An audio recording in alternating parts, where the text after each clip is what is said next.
परमेश्वर प्रभु मसीह के नाम से दिल से आपका धन्यवाद। सारा आदर सब महिमा सिर्फ आपके पवित्र नाम को देते हुए स्तुति आराधना धन्यवाद जय के बेटे हम आपके नाम के प्रति अर्पित करते हैं। जैसे यरीहो के लिए प्रभु यहोशू और उसके इस्राएलियों के द्वारा 7 दिन तक प्रभु 7 बार और 7वें दिन 7 चक्कर मारे गए और तेरे नाम की जय जयकार किए गए। तो यरीहो के दीवारें गिर पड़ी और ज़मीन के अंदर दस गई। तो आज होने दे जो भी पिता शैतान के डर है हमारे जीवनों के अंदर स्तुति आराधना के दरमियान पवित्र आत्मा की सामर्थ और अभिषेक में वो सारे घर टूटने पाए, हर बंधन जो असत्य में टूटने पाए और यीशु मसीह तेरी आत्मा के अभिषेक और सामर्थ के द्वारा तेरे लोग स्वतंत्र हो, अपने दुश्मनों से आज़ाद हो और हर एक के जीवन में शांति आनंद और भरपूर हो और सुरक्षा हो। खुदा आपका दिन से धन्यवाद करती हूँ। सारे दशमांश अर्पण उठाने के बेटों के लिए और इस अद्भुत गवाही के लिए भी तेरा दिल से धन्यवाद करते हैं। सारा आदर महिमा हम आपके नाम को देखते हुए प्रार्थना करते हैं। जमीन जो कुछ भी दिया तो हम सबके बेटों को आप स्वीकार करें और महिमा के धन के अनुसार विशेषों में खड़े की आवश्यकताओं को पूरा होने के लिए धन की बारिश को उंडेलें ताकि किसी के जीवन में कोई कमी घटी न हो। यीशु मसीह के नाम से आज के शब्द के द्वारा भी तेरे नाम की बड़ी महिमा हो पिता। हम सबको सुनने वाले कान दे और तेरी बातों को हृदय में रखने वाला मन दे और पिता हमारे ध्यान को यहाँ वहाँ भटकने से बचा। तमाम कल्पना विचारों और भावनाओं को हम कैद करके तेरा आज्ञाकारी बनाते हैं और हर एक उस विचार का खंडन करते हैं तेरे जो खिलाफ है यीशु के नाम से और दुआ करते हैं कि आज कलीसिया के अंदर जो तेरी आत्मा कहना चाहती है हम आपके शब्द का स्वागत करते हैं। तेरी महिमा आज के शब्द के द्वारा भी हो यीशु मसीह के पवित्र नाम से आमीन। आइए एक बार फिर से परमेश्वर के नाम की महिमा के लिए जोरदार ताली देते हम भाई हरीश गलानी का परमेश्वर की वेदी पर स्वागत करते हैं।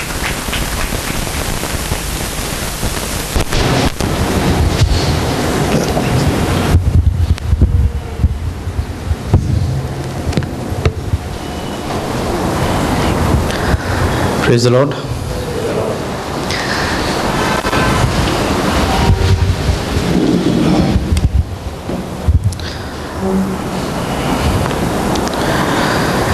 हालेलुया।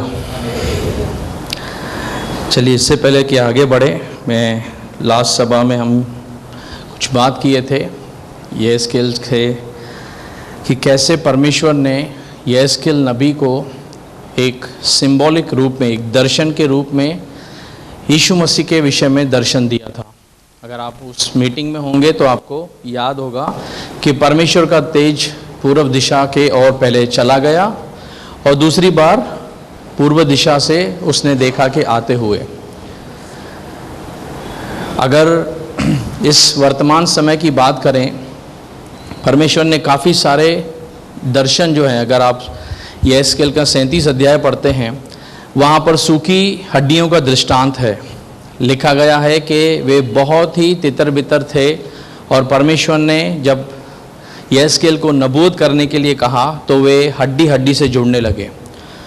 और इस रीति से कहा जाता है, जो बाइबल स्कॉलर्स हैं, जो प्राचीन से चीज़ों को जानते हैं, कि यहेजकेल 37 अध्याय जो है वह इज़राइल को दर्शाता है कि कैसे 70 ईस्वी में जब इज़राइल यरूशलेम मंदिर तबाह हुआ था, उसका वर्ल्ड मैप से नाम जो है वह हट गया था और 1948 में जब इज़राइल राष्ट्र फिर से निर्माण होता है तो 37वां अध्याय इज़राइल के लिए भविष्यवाणी करता है कि वह जो पूरी तरीके से तितर बितर था वह वापस से एक जीवित सेना बनती है। यानी परमेश्वर अपने लोगों को फिर से क्या करता है, बहाल करता है, क्योंकि परमेश्वर अपने वाचाओं से कभी टलता नहीं। अब इस बात को एक वाक्य से समझने की कोशिश करते हैं कि इज़राइल में कोई ऐसी खासियत नहीं जिसके कारण परमेश्वर ने उनको फिर से बनाया, कि परमेश्वर अपने वादों से नहीं मुकरता। इब्राहिम से, इसहाक से, याकूब से जो उसने वादे किए कि मैं तेरे वंश पे आशीष करूंगा, उस कारण परमेश्वर उस जाति के ऊपर अपने उस करुणा को क्या किया है, बनाए रखा है। तो परमेश्वर अपने हजारों वर्ष किए हुए वादे को सिमरण करके इज़राइल को फिर से राष्ट्र लेकर आया है। फिर उसके बाद हम देखते हैं कि 38 अध्याय में जब आते हैं, एक युद्ध है वहाँ पर, और मैं थोड़े में आपको बता के फिर हम आज के टॉपिक में जाएंगे। ये वर्तमान परिस्थितियां ऐसी चल रही हैं जो यहेजकेल 38 की ओर हमें लेके जा रहे हैं, यानी इजराइल धीरे धीरे यहेजकेल 38 युद्ध की ओर बढ़ रहा है करके।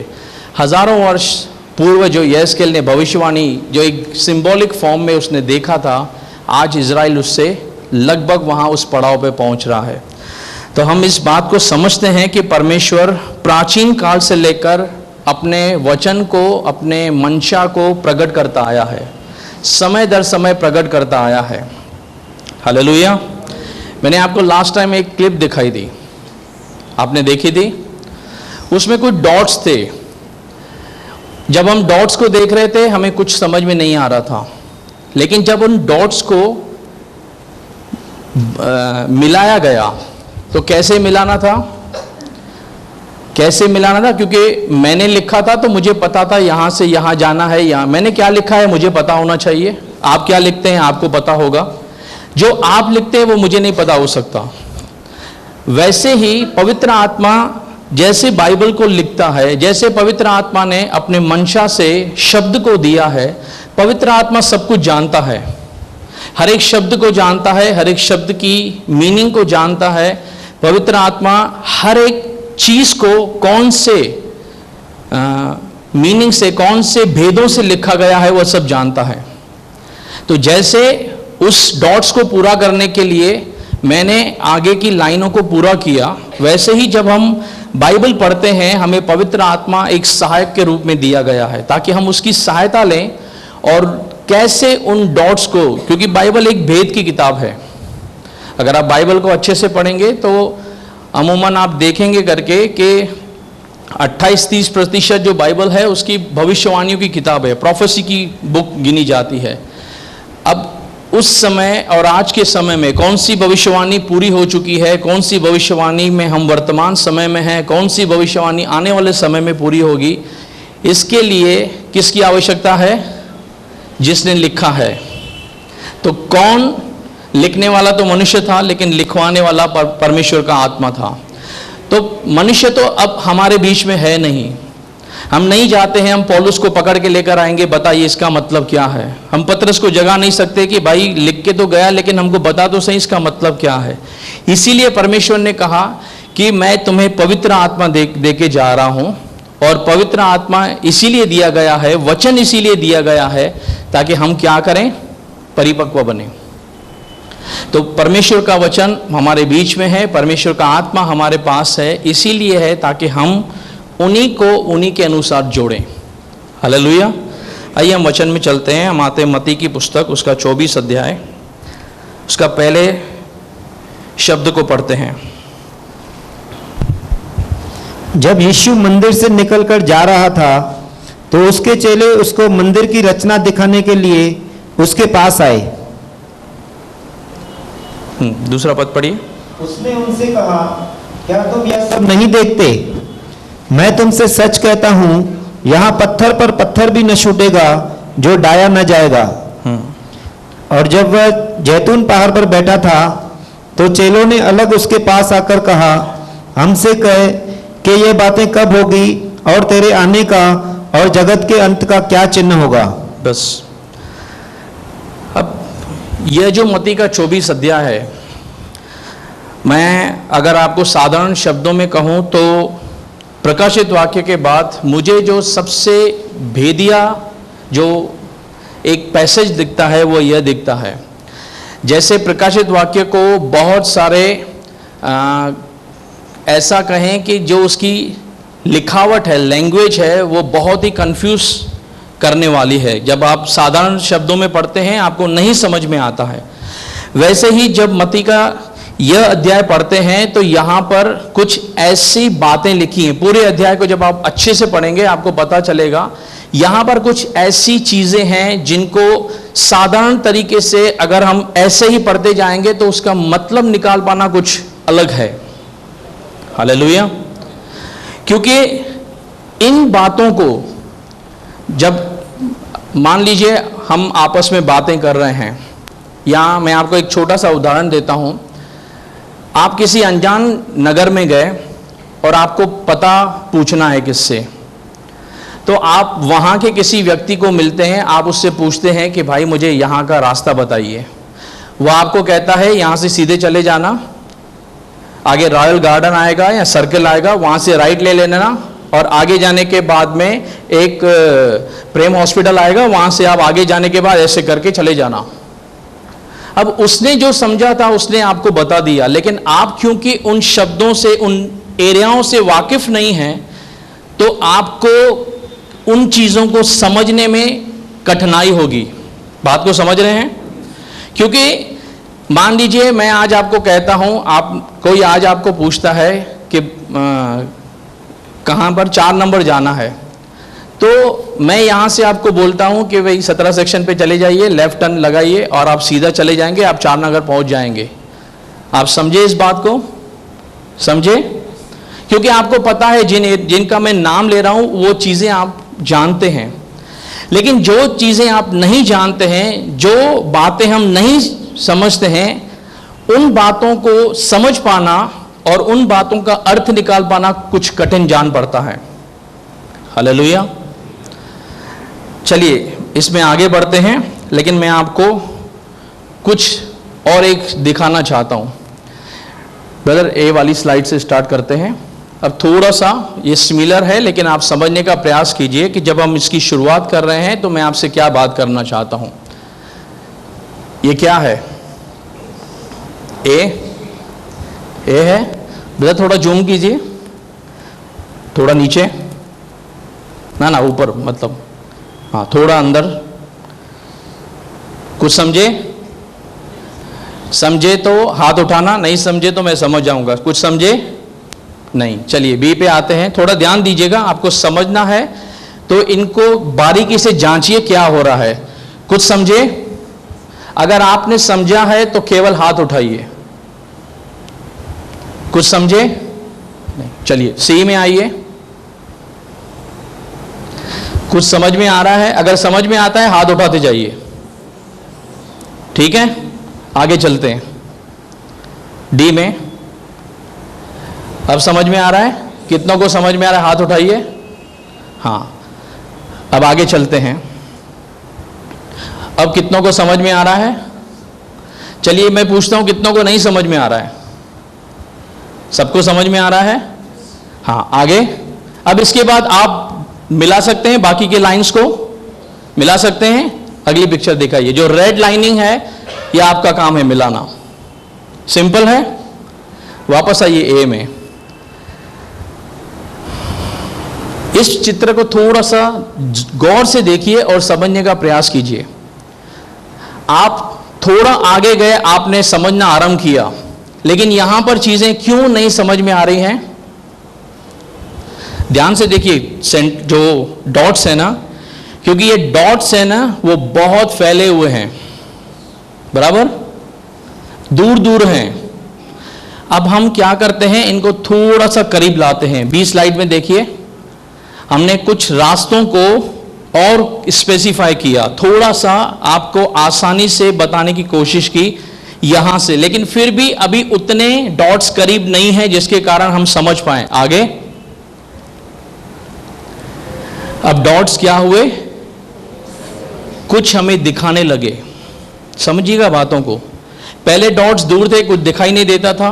अब डॉट्स क्या कर रहे हैं, कुछ दिखाने की कोशिश कर रहे हैं। हम थोड़ा सा जोर देंगे, आपका माइंड शार्प है, आपने पकड़ लिया।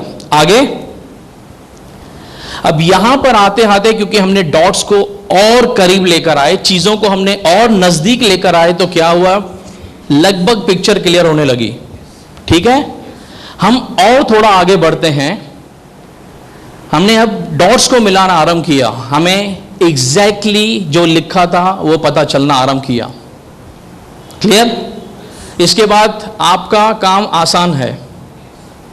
इसके बाद तो आप कर सकते हैं, थोड़ा सा मिलाना है।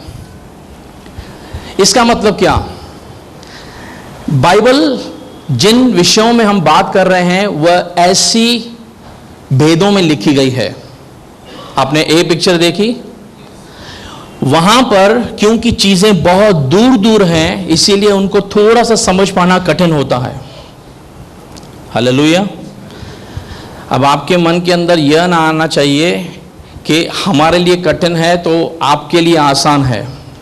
मैं अपनी बात करता हूँ, मैं इस बात में घमंड नहीं करता हूँ कि यह जो ए पिक्चर है, ए में आइए, यह जो आज मैं आपको समझाने का प्रयास कर रहा हूँ, जहाँ पर आप यहाँ रुके हैं, एक दिन मैं रुका था।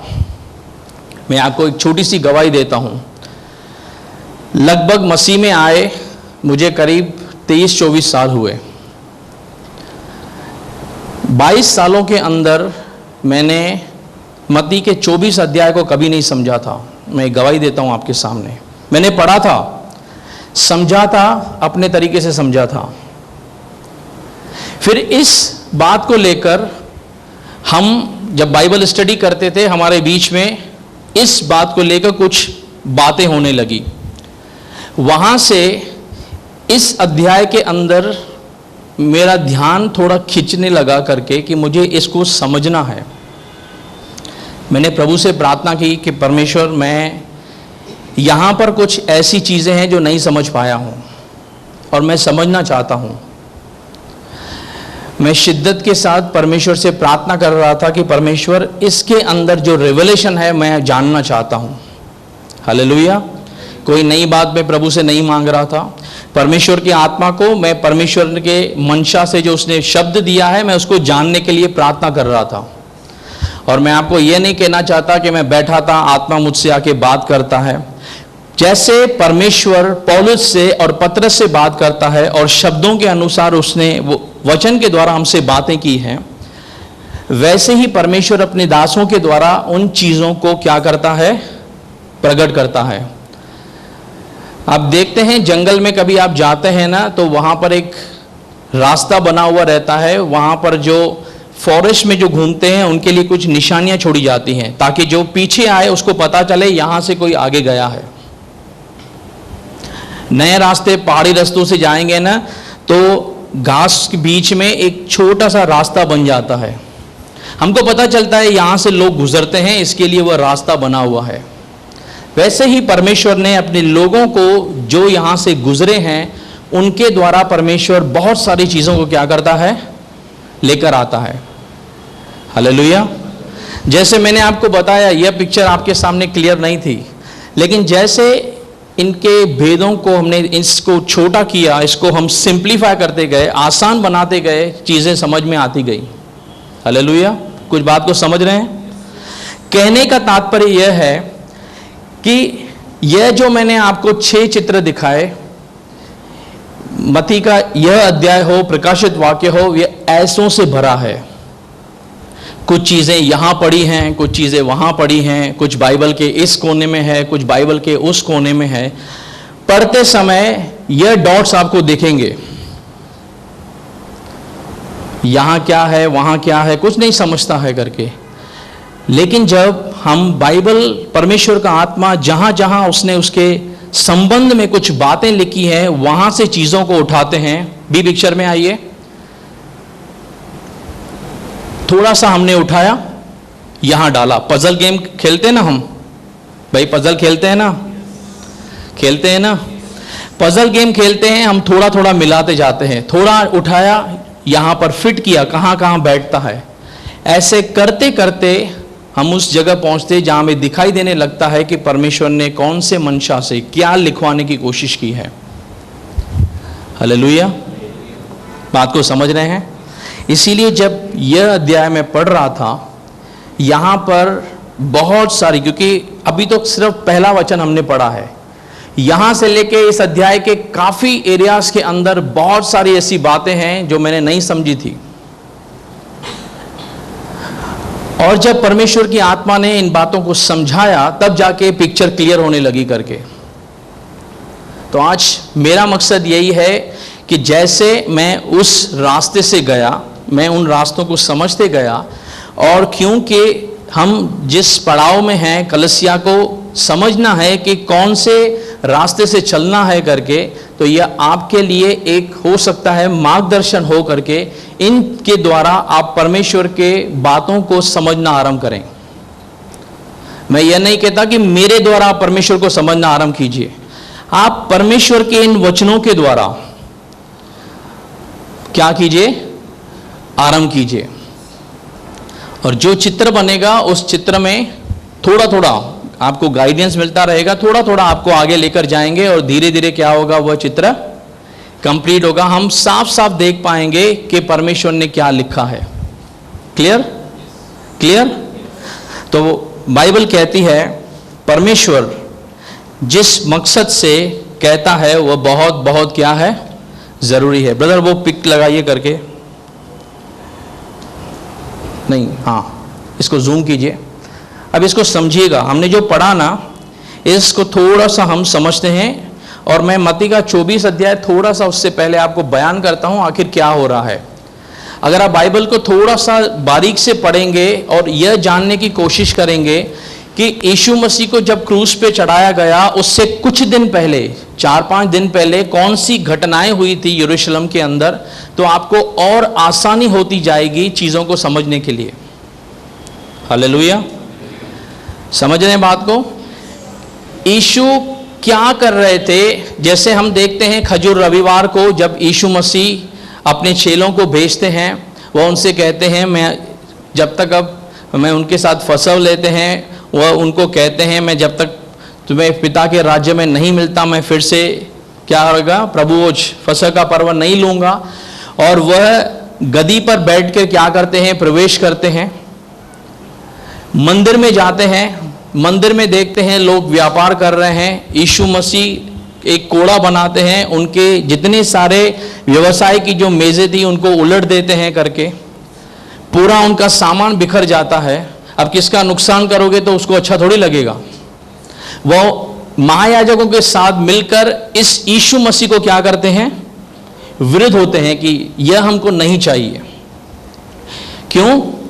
यहां हम मंदिर में क्या, यीशु कहता है मेरे पिता का घर क्या कहलाएगा, प्रार्थना का मंदिर कहलाएगा, लेकिन तुमने इसको प्रार्थना के अलावा बाकी सब चीजों से भर दिया है। यीशु चाहता था वहां पर जो चीज होनी चाहिए वह नहीं है, इसीलिए उसने अपने पिता के घर को अपना समझते हुए बाकी सब चीजों को वहां से हटाने की कोशिश की।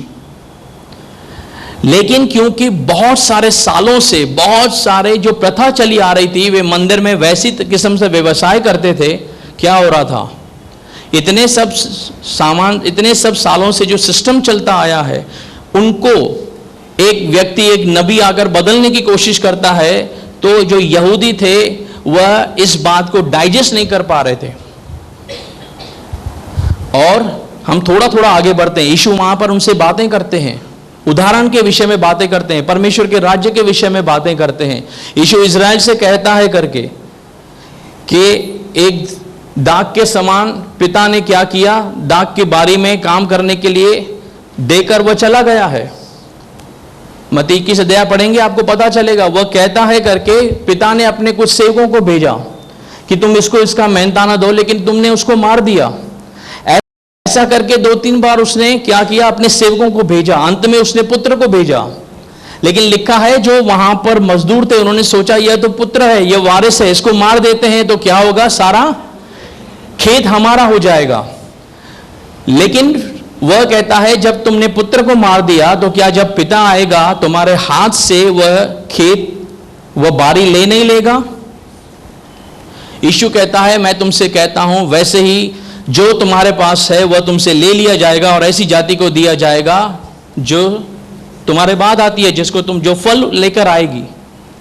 देखिए यीशु कुछ बोल रहे हैं, इज़राइल को बता रहे हैं कि तुमको यहां पर मैं जो कहने आया हूं तुम नहीं सुन रहे हो, यहां पर इसके बाद तुमको आगे जिस मंशा से मैं लेके जाना चाहता हूं तुम नहीं आना चाहते, इसीलिए अब एक ऐसी जाति तुम में से निकलेगी और अन्य जातियों में से परमेश्वर ने हम पर दया की। इस बात को अगर आप समझना चाहते हैं, आप रोमियो 9 अध्याय 10 अध्याय और 11 अध्याय घर में जाके बहुत बारीकी से पढ़िए। एक ऐसा व्यक्ति जो कलसियाओं को सताने वाला था, एक ऐसा व्यक्ति जहां जहां कलसियां इकट्ठा होती थी उनको मारता था, जब परमेश्वर से उसका इनकाउंटर होता है, सामना होता है, वह शाऊल से पौलुस बनता है और वह परमेश्वर के राज्य का प्रचार करता है। हालेलुया। वहां पर जिस मंशा से, जिस अभिप्राय से यीशु मसीह आए थे, वो उनसे बात करता है, वो उनसे दृष्टांतों में बातें करता है। वे नहीं समझे। यीशु आगे उनसे बात करते करते 23 अध्याय में जब आप आते हैं, आप घर में पढ़िएगा मत्ती का 23 अध्याय, वहां पर वह जितने सारे सदूकी फरीसी थे उनसे वह बातें करता है और बहुत कठोर शब्दों का इस्तेमाल करते हुए यीशु उनसे बातें करता है। एक जगह यीशु उनसे कहता है, हे सांप और कुत्ते के बच्चों। हालेलुया। आज आप यहां से खड़े होकर किसको कह दो सांप और कुत्ते के बच्चों, क्या होगा? डाइजेस्ट करेंगे? नहीं करेंगे। वैसे ही जब यीशु मसीह मंदिर में खड़े होकर उनको कहते हैं और उनसे कहते हैं जो मंदिर को चलाने वाले थे, क्या हुआ? उनको डाइजेस्ट नहीं हुआ। उन्होंने उसका विरोध किया, बहुत सारा वहां पर हुल्लड़ मचा था। आप इतिहास को जब थोड़ा जाके ढूंढिए करके, क्योंकि सब बाइबल में नहीं लिखा, बहुत सारा वहां हुआ था। यीशु वहां से निकले और जब यीशु वहां से निकल कर जा रहे थे, तब यह जो मत्ती का 24 अध्याय है उस समय लिखा गया है। कुछ समझे वहां के हालात क्या थे? चेलों का, यीशु मसीह का मन की अवस्था क्या होगी? अब मैं आपको समझाना चाहता हूं। इस चित्र को जरा देखिए, इसके लेफ्ट साइड देखिए क्या लिखा है? टेंपल माउंट, जहां पर यीशु मसीह थे। यहां से जब ये बाहर निकले, जैसे ही मंदिर के बाहर आते हैं, चेले यीशु मसीह को रोकते हैं। अब फिर से इस चित्र को यहीं पर रखेंगे। ब्रदर आप स्टार्ट कीजिए मत्ती 24 का पढ़ना। जब यीशु मंदिर से निकलकर जा रहा था, नहीं ब्रदर, पिक को लगा के रखिए, भाई पढ़ रहे हैं। हाँ, जब यीशु मंदिर से निकलकर जा रहा था, ध्यान से सुनिए। यीशु कहां से निकला? लेफ्ट साइड से, टेंपल माउंट जहां से मंदिर दिख रहा है। यीशु मसीह वहां से मंदिर से बाहर आता है आगे। तो उसके चेले उसको मंदिर की रचना दिखाने के लिए उसके पास आए। चेले उसके पास आते हैं और उस समय मंदिर जो बन रहा था, उस अंडर कंस्ट्रक्शन भी था कुछ पोर्शन, वहां पर वो उसको दिखाते हैं, देख यीशु मंदिर कितना सुहावना है, देख ये मंदिर जो बन रहा है ये कितना अच्छा है। क्योंकि मैं आपको एक चीज बताना चाहता हूं, यहूदियों की प्रथा में मंदिर का होना और साथ साथ मसीह का आना एक बहुत बड़ा इवेंट था। बात को समझिएगा, यहूदियों के लिए मंदिर का होना अपने आप में एक बहुत बड़ी बात है। आज भी आप देखते हैं, अगर आप इजराइल को फॉलो करेंगे, वहां पर वेस्टर्न वॉल बना हुआ है और अलग करके एक मस्जिद बना है मंदिर के आसपास। उनका यही प्लान है कि हम इसको हटाकर क्या बनाएं? मंदिर बनाएं। और जब भी आज भी, क्योंकि इजराइल ने परमेश्वर को, यीशु को ग्रहण नहीं किया है, इसीलिए वे पुराने नियम में जीते हैं। इसीलिए वे जितने 7 के 7 पर्व हैं वे मनाते हैं। और जिस दिन पर्व होता है वे वहां जाते हैं वेस्टर्न वॉल के सामने, हजारों की भीड़ वहां इकट्ठा होती है, वे परमेश्वर से क्षमा याचना की मांग करते हैं। हालेलुया। एक चीज को समझिए, वह उस मसीहा को आने के लिए प्रार्थना करते हैं जो आकर चला गया। अभी तक उनका माइंडसेट देखिए कौन से माइंडसेट में है। देखिए हम समझ चुके हैं, इसके लिए हम कैसे सोच सकते हैं कि वे बिचारे हैं, लेकिन अब तक जो उनको लीड करते हैं वो उसी तरीके से चलते हैं। अभी तक उनका सोच यही है कि हमारे लिए मसीहा आएगा, इसीलिए मसीह का आना और मंदिर का होना उनके लिए बहुत इंपॉर्टेंट चीज है।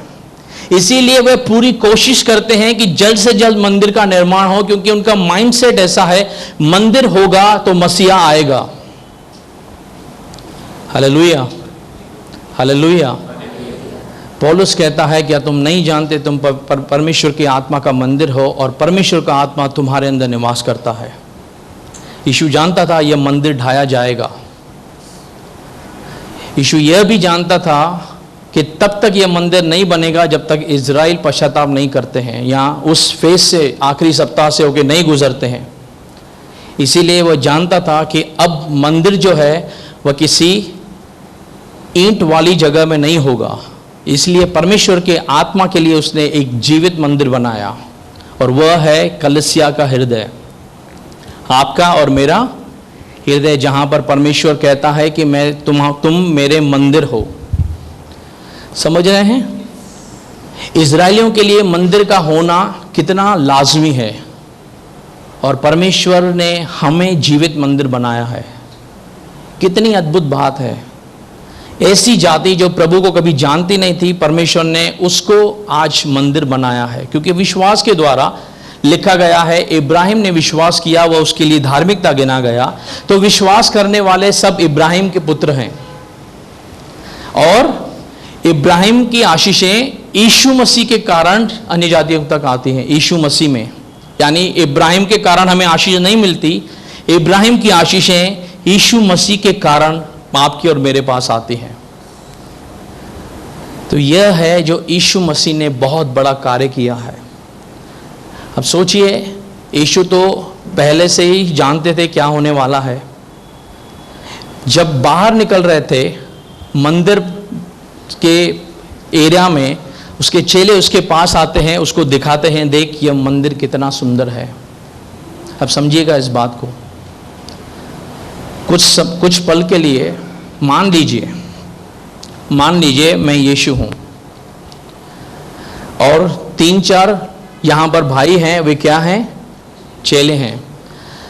ये आते हैं और कहते हैं, देखो इस भवन को, कितना यह भवन क्या है? सुंदर है। लेकिन यह मेरा मन नहीं जानते हैं कि यह जो मंदिर है, यह थोड़े समय के बाद क्या होगा? नहीं रहने वाला। और कौन से मंदिर की और यीशु का चित्र लगा हुआ था, वो चेले नहीं जानते थे। कुछ समझ रहे हैं बात को? वह कहते हैं, यह मंदिर कितना, इसकी चीजों को देखो, उसकी बनावट को देखो, कितना सुंदर है। उनको इस बात का उम्मीद था कि यीशु कहेगा कि बस थोड़ा समय रुक जाओ, अब परमेश्वर का राज्य शुरू होने वाला है। वो उसके इंतजार में थे कि मसीह युग कब स्टार्ट होगा। लेकिन यीशु मसीह उनके ऊपर एक बम फोड़ते हैं। पढ़िए आगे ब्रदर। उसने उनसे कहा, हाँ सुनिए ध्यान से, क्या तुम यह सब नहीं देखते? क्या तुम ये सब देख रहे हो जिसकी तुम प्रशंसा करते हो? मैं तुमसे सच कहता हूं, हाँ, यहाँ पत्थर पर पत्थर भी न छूटेगा यहाँ जो पर डाया क्या न होगा? जाए। पत्थर के ऊपर एक पत्थर जो तुम जिसकी प्रशंसा करते हो वह नहीं रहने वाला है, वह ढा दिया जाएगा। हालेलुया। जैसे यीशु मसीह इन बातों को कहना आरंभ करते हैं कि यहां पर यह मंदिर ढाया जाएगा, अब सोचिए, क्या चेले इस बात की उम्मीद करते होंगे कि यीशु मसीह ऐसे जवाब देंगे? वो सोचते हैं ये आखिर क्या बोलना चाह रहा है। वे उलझन में थे। हालेलुया। वे उलझन में थे। वे यीशु मसीह से कुछ सवाल करते हैं, लेकिन कौन सी मानसिकता में थे? उलझन वाली मानसिकता में थे। और मैं आपको बाइबल से आगे, आज मेरे पास जितना समय है या अगली सभा में मैं आपको यह प्रूफ करके दिखाऊंगा कि चेले कौन सी मानसिकता में थे। क्या वे पूरी तरीके से समझ चुके थे परमेश्वर के प्लान को, या उन्होंने केवल ऊपरी तरीके से समझा था? हालेलुया।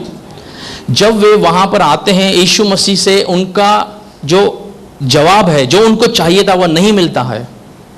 वह यीशु के पास जाते हैं और यीशु से कुछ पूछते हैं। पढ़िए भाई। और जब वह जैतून पहाड़ पर बैठा था, अब एक मिनट, अब वे कहां पर थे? नहीं, पहले कहां थे? अब कहां पर हैं? इसके बीच में क्या हुआ? वे वहां से नीचे उतरे और सामने वाले की तरफ ऊपर चढ़ गए। मैंने आपको अगली सभा में बताया था, यीशु अमूमन जैतून पहाड़ पर जाके बैठते थे, और वे वहां से नीचे उतर के जैतून पहाड़ पर जाके जब बैठे, चेले पूरे रास्ते आपस में बात कर रहे आ रहे थे, ये हो क्या रहा है? हम कुछ कह रहे हैं, वह कुछ कह रहा है, वह कुछ कहता है, हमको समझता नहीं है। उनमें से कुछ लोगों ने थोड़ा साहस करके यीशु के पास गए। पढ़िए।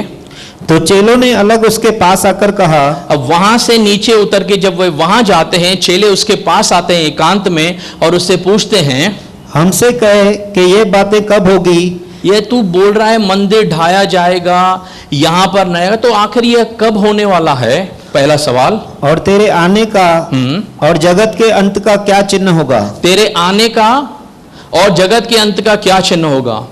अब मैं आपको बताता हूं कि जब यह बातें सोच रहे थे, यहां पर मैंने बहुत सारे सालों के अंदर एक मंशा, एक धारणा बना के रखी थी करके, कि यहां पर वह कलीसिया को जो लेने यीशु मसीह आ रहा है उसके विषय में सवाल पूछा जा रहा है। ध्यान से सुनिएगा, अगर आज आपने भी यह सोच बना के रखी है कि यह सवाल यीशु मसीह कलीसिया के आने के विषय में पूछ रहा है, यहां पर मैं गलत साबित हुआ था। मैंने इसके लिए बताया कि 22 सालों तक मैंने इस अध्याय को नहीं समझा था। वह कहता है तेरे आने का और जगत के अंत। ब्रदर, अगर हमारे पास इंग्लिश ट्रांसलेशन है तो इस वचन को लगाइए, नहीं तो मैं आपको अगली सभा में इसका एग्जैक्ट मीनिंग बताऊंगा कि ग्रीक भाषा के अंदर कौन से शब्द इस्तेमाल किए गए हैं। ठीक है, केजेवी चलेगा ब्रदर।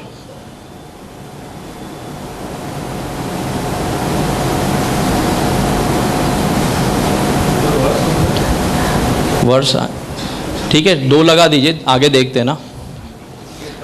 थर्ड है, थर्ड। हाँ, लिखा है and as he sat upon the mount of olives, जैसे वह जाकर जैतून पहाड़ पे बैठा, the disciples came unto him privately. कैसे आए? सबके सामने यीशु मसीह बातें नहीं करता था उनसे, क्योंकि वह दृष्टांतों में बातें करता था। जब भी वह एकांत में जाता था, चेलों को पता था वह एकांत में हमसे कुछ गूढ़ बातें कहता है।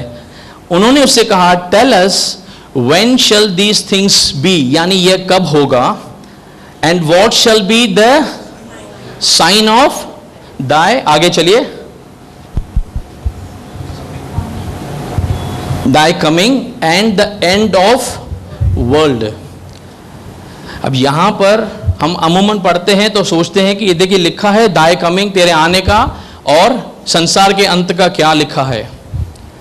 लेकिन आप ग्रीक ट्रांसलेशन में जाएंगे, वहां पर इन बातों को क्लियरी फॉर्म में जिन शब्दों का प्रयास किया गया है, उसकी मतलब यह है कि तू कब आएगा और यह जो युग है यह कब खत्म होगा और कब मसीह का युग स्टार्ट होगा।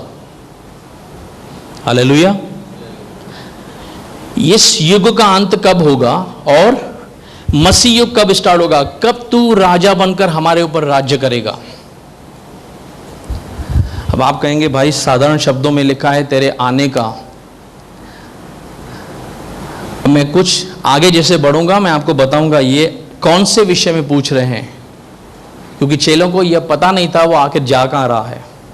चलिए हम आते हैं प्रेरितों की पुस्तक में। अब थोड़ा सा ध्यान से सुनिएगा करके यहां पर क्या मानसिकता बन रही है। चेले कौन से मानसिकता में हैं, प्रेरितों की अध्याय उसका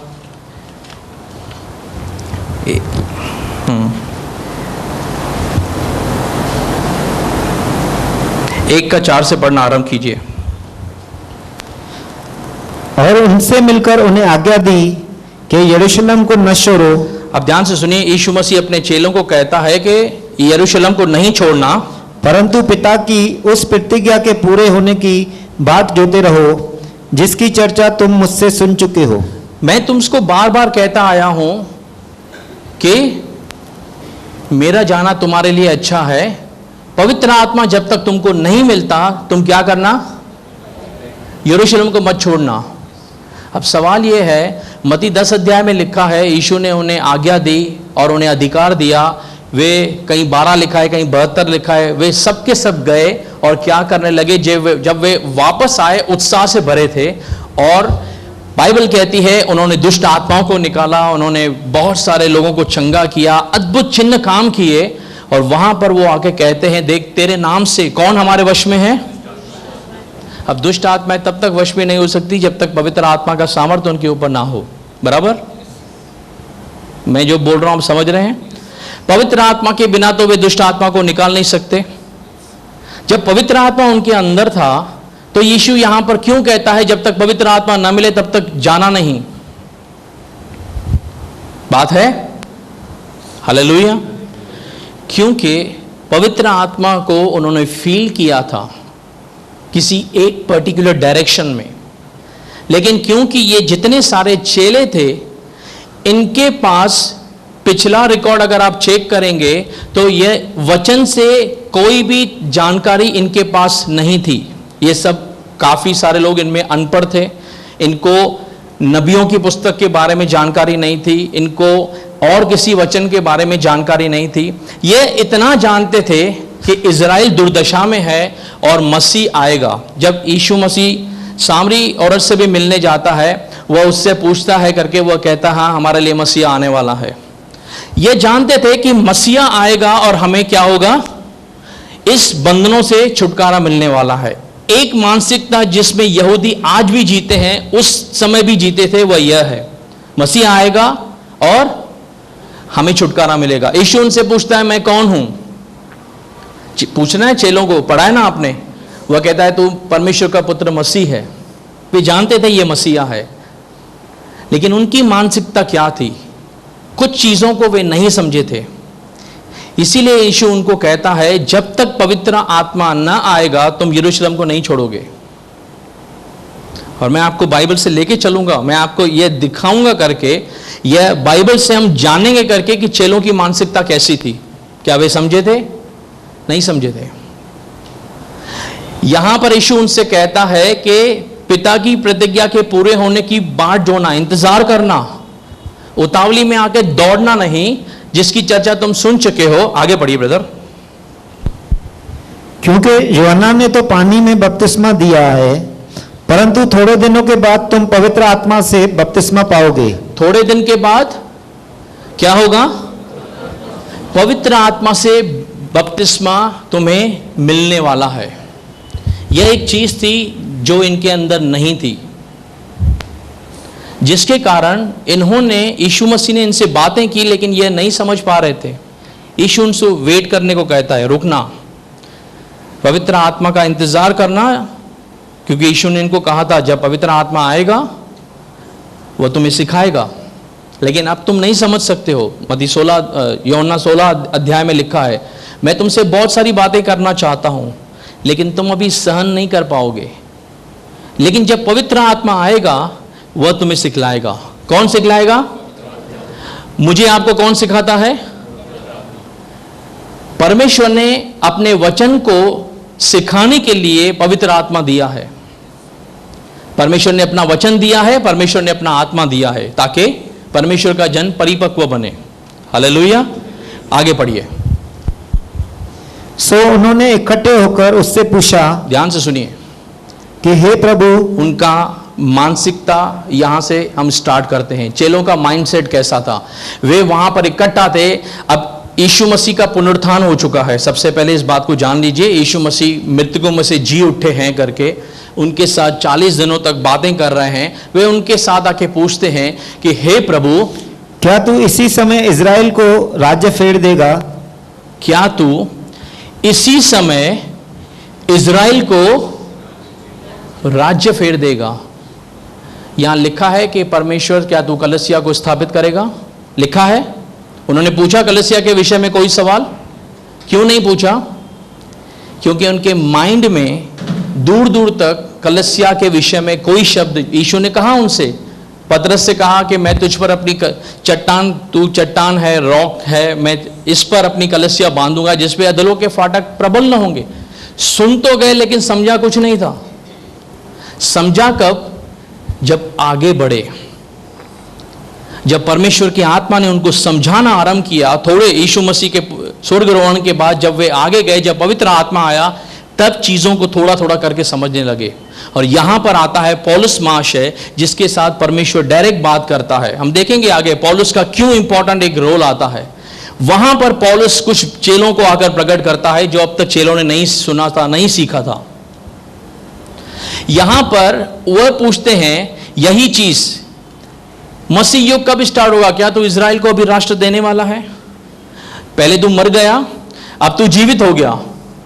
समझ रहे हैं? तू मर गया, वे अपने अपने कामों को चले गए, यीशु ने सबको बुलाया, उनको आशा वापस आई, अब वापस इजराइल का राष्ट्र होगा। अब वो उनको पूछता है, चल तू बोल रहा था ना जाएगा, अब तू आ गया है वापस, क्या अब इजराइल को राष्ट्र देगा? हालेलुया। आप किसी अनजान देश के अंदर गए नहीं हैं, वहां के किसी भी एरिया को आप जानते नहीं हैं, तो वहां के किसी नागरिक से आप किसी एरिया को लेकर बात कर सकते हैं? सोच समझ के जवाब दीजिए। आप कहीं पर मान लीजिए अमेरिका का कोई ऐसा स्थान है जहां पर हम में से कोई नहीं गया है, हमें पता भी नहीं है कि उस शहर का नाम फलाना है। अगर मैं उस चीज को जानता नहीं, उस शहर को जानता नहीं हूं, तो क्या मैं वहां के किसी नागरिक से या अमेरिका में जो रहता होगा कभी भी उसको वहां उसका नाम लेकर या उसके विषय में सवाल पूछूंगा? क्यों? क्योंकि मैं जानता नहीं हूं।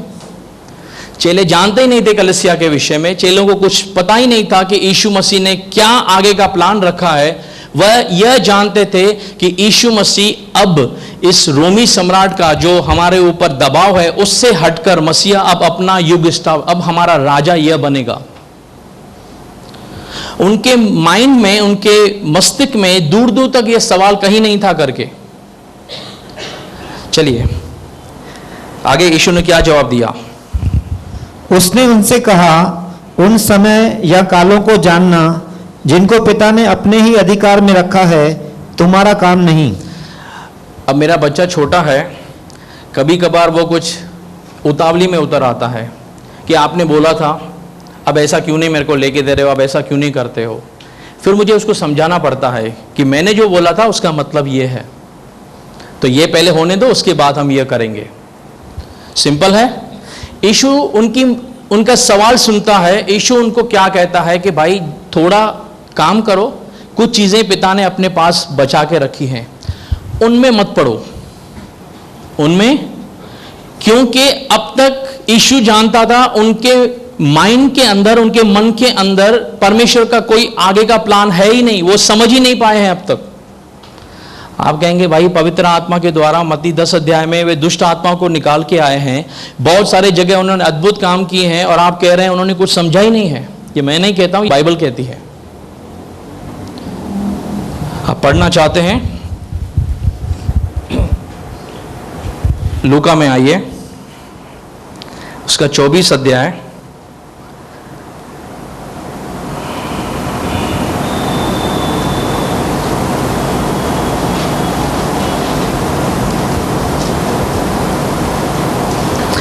चालीस पद से पढ़िए।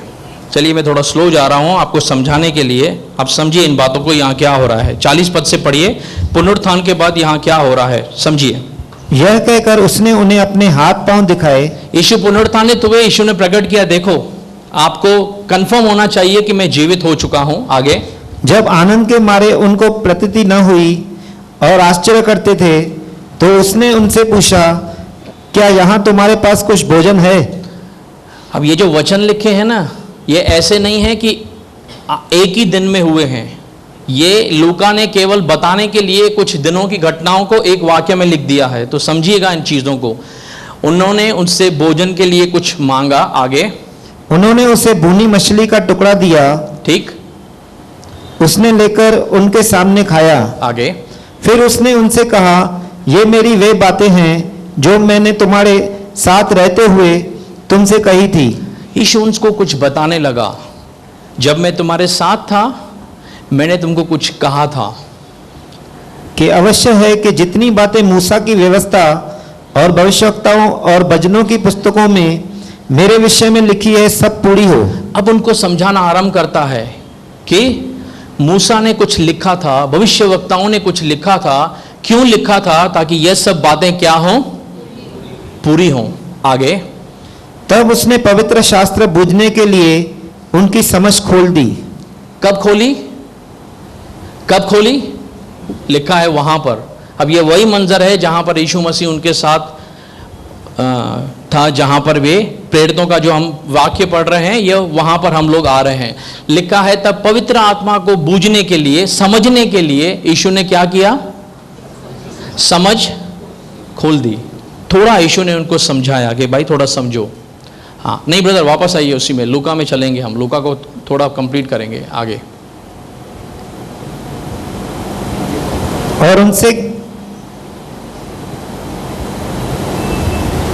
हाँ आगे। और उनसे कहा, हाँ। यूं लिखा है कि मसीह दुख उठाएगा और तीसरे दिन मरे हुओं में से जी उठेगा। अब उनको समझाना आरंभ करता है कि देखो कुछ चीजें लिखी हैं, ध्यान से समझो कि मसीह पहले दुख उठाएगा और मरकर तीसरे दिन जी उठेगा। आगे। और यरूशलेम से लेकर सब जातियों में मन फिराव का और पापों की क्षमा का प्रचार उसी के नाम से किया जाएगा। अब यीशु उनको समझाना चाहता है कि भाई मेरा प्लान और तुम्हारे प्लान में थोड़ा सा गैप है। हालेलुया। ये कौन से स्थान पे उससे सवाल कर रहे हैं? पुनरुत्थान होने के बाद, बराबर। यीशु उनको समझा रहा है कि सारे जातियों के विषय में क्या होगा? मन फिराव का प्रचार किया जाएगा। आगे। तुम इन सब बातों के गवाह हो। तुम इन सब बातों के गवाह हो, तुमको मैंने इसके लिए चुना है। और देखो जिसकी प्रतिज्ञा मेरे पिता ने की है, हमने पढ़ा था प्रेरितों में यही, पढ़िए। मैं उसको तुम पर उतारूंगा और जब तक स्वर्ग से सामर्थ्य न पाओ तब तक तुम इसी नगर में ठहरे रहो। यीशु उनको उस समय जब समझ खोलता है, उसको फिर कहता है जब तक पवित्र आत्मा नहीं आएगा यहां से हिलना नहीं।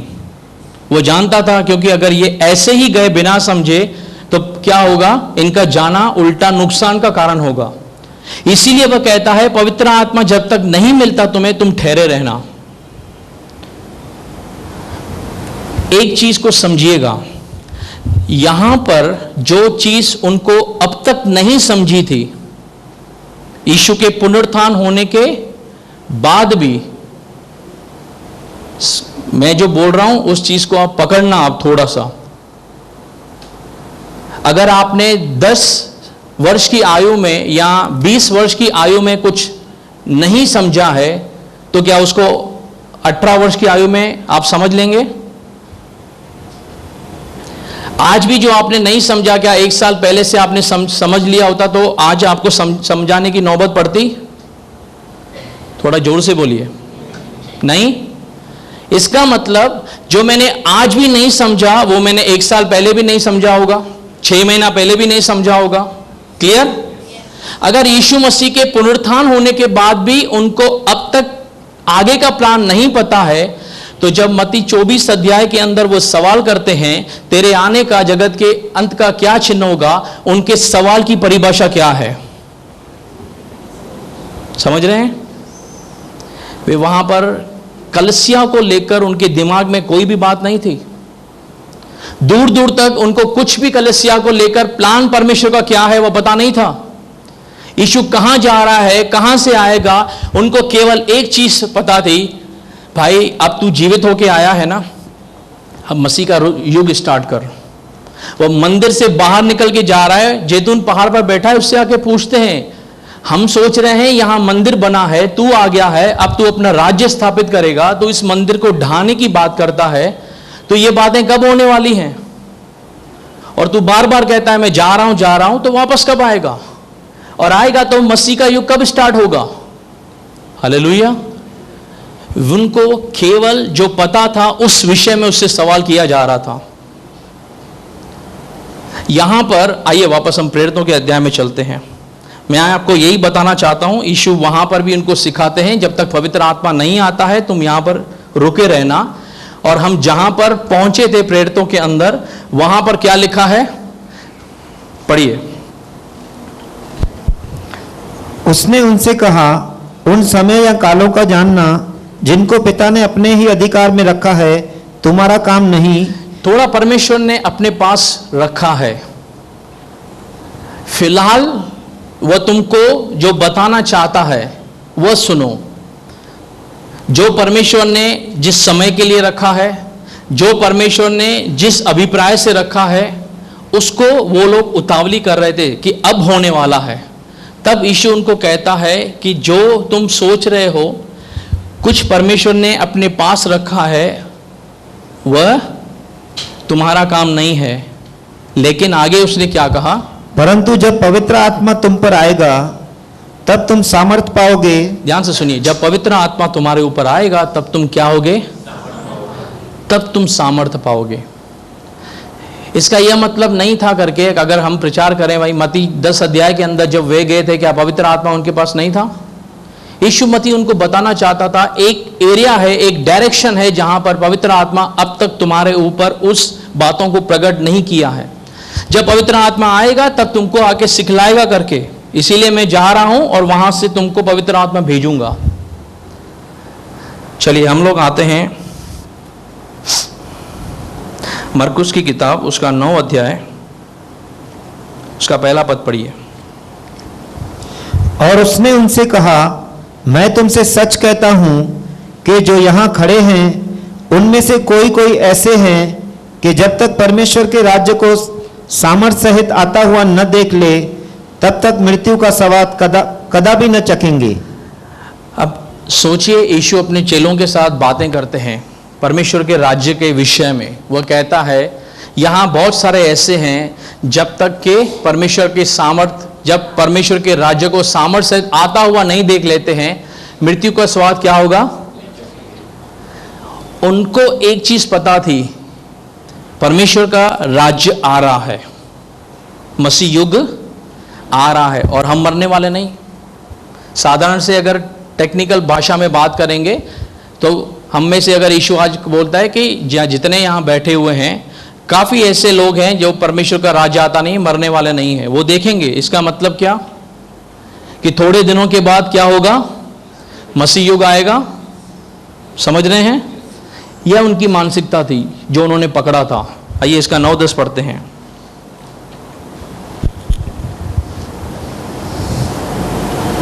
पहाड़ से उतरते हुए उसने उन्हें आज्ञा दी, ध्यान से सुनिए, हाँ, कि जब तक मनुष्य का पुत्र मरे हुओं में से जी न उठे तब तक जो कुछ तुमने देखा है वह किसी से न कहना।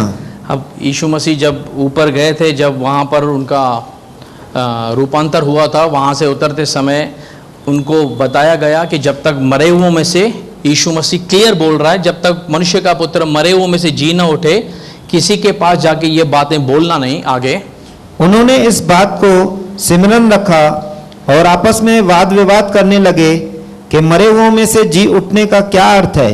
कौन वाद विवाद कर रहे थे? उसके मुख्य चेले। उसके मुख्य चेलों को यह पता ही नहीं था कि मरने के बाद जी उठने का ये क्या फॉर्मूला है, ये कौन से बातें कर रहा है। समझिए बात को। मैं आपको बताना चाहता हूं कि जितने सारे यीशु के साथ प्रेरित थे उनकी मानसिकता क्या थी, उन्होंने क्या समझा था, कितना समझा था, उनको यही नहीं समझ में आया था। वे उससे पूछने का कभी कभी उससे पूछ लेते थे। उनको यीशु मसीह बात करता है, ये क्या मतलब है, मरे हुए से जी उठने का क्या क्या क्या? एक दूसरे से पूछते थे, तूने समझा, तूने समझा? किसी ने बोला नहीं समझा। क्या मतलब है ये, इसका क्या मतलब है? ये बोल रहा है कि भाई मरे हुए से जी उठेगा। जब उन्होंने ऊपर देखा तो वहां पर उन्होंने क्या कहा? हम यहां पर 3 तंबू बनाते हैं, एक मूसा के लिए, एक एलिया के लिए और एक तेरे लिए। क्योंकि उनके पास अब भी यही मानसिकता थी कि मूसा और एलिया बहुत ऊंचे नबी है ना। तो यहां पर यीशु मसीह भी, परमेश्वर खुद यहां पर रूपांतर करके उसको कहता है कि यह मेरा प्रिय पुत्र है। वे नीचे उतर रहे थे, उनकी एक्साइटमेंट बढ़ी हुई थी, मसीह का युग स्टार्ट होने वाला है। यीशु उनसे अचानक से फिर कहता है, जब तक मैं मरे हुओं से जी न उठूं तुम ये बातें किससे न कहना। वे फिर से कंफ्यूज हो गए, ये क्या बातें बोल रहा है। आगे चलते हैं, यूहन्ना 13 अध्याय। मैं शायद 5 मिनट और लेना चाहता हूं, कंप्लीट नहीं होगा, लेकिन हम थोड़ा सा, मैं आपको माइंडसेट करके फिर हम नेक्स्ट मीटिंग में इसको कंटिन्यू करेंगे। यूहन्ना का 13 अध्याय, उसका 33 पद पढ़िए। हे बालकों, मैं और थोड़ी देर तुम्हारे पास हूं। अब देखिए, जब यीशु मसीह अपने चेलों के साथ चल रहे थे, कहां पर भी जाते थे, वे उनसे परमेश्वर के राज्य के विषय में बार बार बातें कर रहे थे। वह उनको कहता है, हे बच्चों, मैं थोड़ी देर तुम्हारे पास हूं। कितनी देर? आगे, फिर तुम मुझे ढूंढोगे, फिर तुम यीशु को ढूंढोगे। और जैसा मैंने यहूदियों से कहा कि जहां मैं जाता हूं वहां तुम नहीं आ सकते, वैसा ही मैं अब तुमसे भी कहता हूं। समझिए इस बात को। यीशु उनसे बार बार एक चीज कह रहा था, मैं मरे हुओं में से जी उठूंगा। मैं कहीं जा रहा हूं, जहां मैं जा रहा हूं वहां तुम नहीं आ सकते। इसका 36 पद पढ़िए। शमौन पतरस ने उससे कहा, हे प्रभु, तू कहां जाता है? पतरस पूछता है कहां जा रहा है? यीशु हमने तो आशा लगाई है यहां से अब मसीह का युग स्थापित होगा, तू कहां जाने वाला है? आगे यीशु ने उत्तर दिया कि जहां मैं जाता हूं वहां तू अब मेरे पीछे आ नहीं सकता, परंतु इसके बाद मेरे पीछे आएगा। मैं जहां जा रहा हूं तुम मेरा पीछा नहीं कर सकते, मैं कहीं तो जा रहा हूं। अब चेलों की मानसिकता सोचिए, उनको बार बार यीशु मसीह कुछ बोल रहे हैं, उनके माइंड में, उनके जहन में एक बात है। यह बोल रहा है मरे हुओं में से जी उठेगा, नहीं आ रहा समझ में। यह बोल रहा है कहीं जा रहे हैं, यह कहीं जा रहा है, यह कहीं, अभी तुम वहां नहीं जा सकते हो। इसीलिए जब मत्ती के अंदर वह सवाल पूछा गया, वह उनको बार बार वही चीज समझ में से परेशान कर रही थी। वह उनको पूछता है ये बातें कब होंगी, तू कहां, तू वापस कब आएगा? अगर तू कह रहा है बार बार मैं जा रहा हूं तो आखिर कब आएगा? समझ रहे हैं? वह उनसे एक ही चीज समझना, वो जो उसका सवाल था ना, वो यह था कि तू जब बोल रहा है मैं जा रहा हूं तो वापस कब आएगा? वह इस विषय में सवाल था ही नहीं कि कलसियाओं को लेने तू कब आएगा। वह सवाल था बार बार, क्योंकि उनकी मानसिकता के अंदर उन्होंने कलसियाओं का अस्तित्व समझा ही नहीं था, तो वह कलसियाओं को आने के विषय में कैसे समझेंगे कि यीशु मसीह रप्चर के विषय में बात कर रहा है, कलसिया के विषय में बात कर रहा है। वहां पर जो सवाल था वह बस यही था, बार बार कहता है जा रहा है, कब आएगा? और जब आएगा तो मसीह का युग कब स्टार्ट होगा? कब हम इन रोमी साम्राज्य से छुटकारा पाएंगे? और तू जिसकी भविष्यवाणी की गई है पुराने नियम में, तू कब आकर अपना युग स्थापित करेगा? हालेलुया। यह उनकी मानसिकता थी। मेरे पास समय समाप्त हो रहा है, मैं जब आपको और कुछ आगे लेकर जाऊंगा, यह बारीकियां मैं क्लियर करूंगा आपके साथ कि क्या उनके माइंड में दूर दूर तक और कुछ इसके अलावा था ही नहीं। वे अपने मानसिकता, कौन सी मानसिकता लेके चल रहे थे, बावजूद इसके कि पुनरुत्थान होने के बाद भी उन्होंने क्लियर समझा नहीं था। पवित्र आत्मा आने के बाद भी काफी चीजें उन्होंने बाद में समझी हैं। हालेलुया। तो जब हम मत्ती 24 अध्याय को, मैंने आपको पहले ही कहा था करके कि यह एक रेवलेशन के बाद, प्रकाशित वाक्य के बाद सबसे मिस्टीरियस पैसेज है। मैंने आपको चित्र दिखाया ABC। मैं क्या करने की कोशिश कर रहा हूं आपको, मैं जो दूर दूर फैले हुए एरियाज हैं उनको थोड़ा सा आपकी सहायता कर रहा हूं, उनको पास में लेके आने के लिए, ताकि जो चित्र बने आप उसको देख पाएं। हालेलुया। जैसे परमेश्वर का आत्मा अगले सप्ताह में लीड करता है, क्योंकि हो सकता है इस मत्ती 24 के अंदर हमें बहुत सारा समय बिताना पड़े, जैसे परमेश्वर का आत्मा अगुवाई करेगा, लेकिन छोटे छोटे दायरों में हम जाएंगे। मैं बहुत धीमे रफ्तार से आपको समझाने के प्रयास से जा रहा हूं, ताकि आप समझ पाएं कि उस समय के अंदर चेले यीशु मसीह को कौन से अभिप्राय से समझे थे। उसके बाद हम जब यह समझ लेंगे चेलों की मानसिकता, हम फिर जाएंगे परमेश्वर के प्लान में। और जब आप समझ लेंगे, मैं आपको गारंटी देता हूं, उस दिन के बाद आपका प्रेम प्रभु की तरफ बढ़ जाएगा, क्योंकि परमेश्वर ने बहुत कुछ क्या कहते हैं, जो चीज़, मान लीजिए आप एक लास्ट उदाहरण देके हम पूरा करते हैं। कोई व्यक्ति वह जहाँ से आपको हर बार कुछ न कुछ भेंट दी जाती है, आपको पता नहीं वह कौन है, आपको यह भी नहीं पता कि मुझे ये भेजने वाला एक खास व्यक्ति है। अचानक से कुछ सालों के बाद आपको पता चलेगा, अरे यार फलाना व्यक्ति मुझसे प्यार करता है, और देखो मैं तो उसको जानता नहीं, मैं उसको पहचानता नहीं, वो फिर भी मेरी परवाह करता है, मुझसे प्यार करता है और मेरी फिक्र करता है। हालेलुया।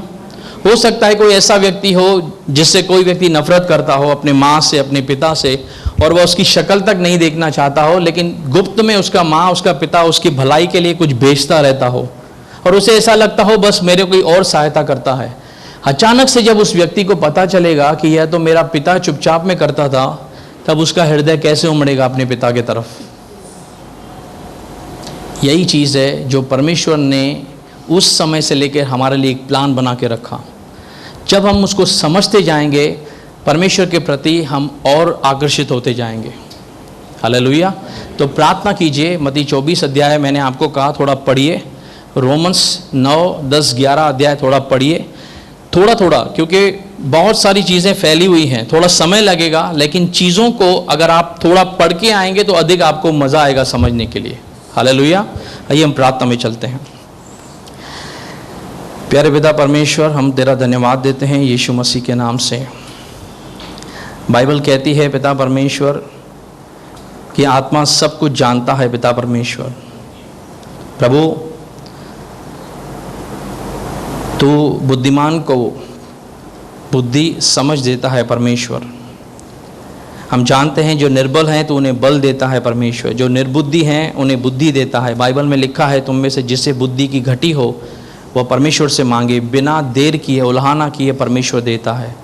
आज हम अपने लिए मांगते हैं परमेश्वर, एक ही चीज़ मांगते हैं प्रभु, कि तेरा पवित्र आत्मा हमारे पास तूने दिया है, तेरा वचन तूने हमारे पास दिया है।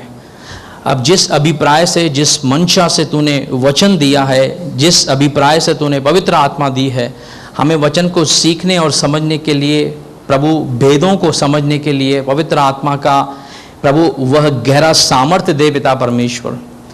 प्रभु जैसे तूने अंधे की आंखें खोली और वह देखने लगा परमेश्वर, आज हम प्रार्थना करते हैं प्रभु जी, हमारे भी प्रभु परमेश्वर वह आत्मिक आंखें खुलने दे पिता परमेश्वर, ताकि प्रभु हम वचन को गहरे में जाकर समझने पाएं पिता परमेश्वर। हो सकता है प्रभु जैसे एक समय था, मैंने प्रभु बहुत सारे सालों तक इस अध्याय की गहराई को पढ़ा तो बार बार था, लेकिन समझा नहीं था प्रभु जी। वैसे ही आज हो सकता है ऐसी एरियाज हो पिता परमेश्वर, तू अपनी आत्मा के द्वारा प्रकट करना पिता परमेश्वर। प्रभु हम फिर से प्रार्थना करते हैं पिता परमेश्वर कि यह बातें इसके लिए हैं ताकि तेरी कलसिया परिपक्व बने पिता परमेश्वर। यह बातें इसके लिए नहीं है कि पिता मैं या किसी और व्यक्ति को पिता परमेश्वर हम कहें कि हम बढ़ें, लेकिन हम में से हर एक जना घटता जाए लेकिन तू बढ़ता जाए पिता परमेश्वर। प्रभु हम किसी और अभिप्राय से इस वचनों को नहीं लेकर आते हैं पिता, लेकिन एक ही चीज़ जो तेरी आत्मा ने जिस अभिप्राय से, जिस मंशा से प्रकट करना चाहा है, तो अपने लोगों तक प्रकट कर पिता परमेश्वर। पिता ताकि हम समझदार बने और इस अंतिम समय में हम तेरी ओर अधिक आकर्षित हों और हमारा प्यार तेरे लिए बढ़ पाए पिता परमेश्वर। हम घटें आप बढ़ें, दुआ यीशु मसीह के नाम से मांगते हैं, सुन और स्वीकार कर हमारे आत्मिक पिता। प्रभु आपको आशीष दे।